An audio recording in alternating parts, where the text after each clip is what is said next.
My child caught a normal cold. We got him treated and administered all the medicines that were prescribed. When we saw no improvement, we brought him back to Dr. Soni. It was then when he prescribed this cold-riff syrup. We made our child take the syrup for 2 days and he started vomiting. We got him admitted to hospital and he underwent 6 to 7 rounds of dialysis, and less than 2 weeks later, our child died.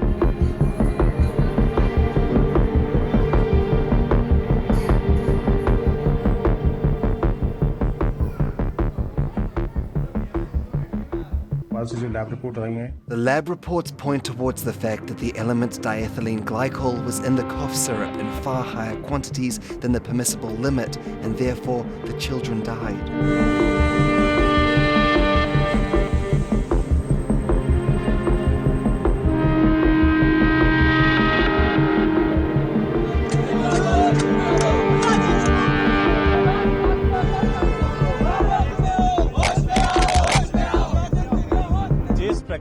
The Chief Minister is saying that the drug has now been banned.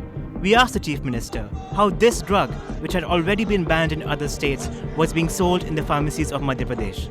Banning the drug is not the right action. He must tell us what action he's taken against any official. Where's the drug controller who's responsible to monitor the medicines being sold in the district? Where is the health minister?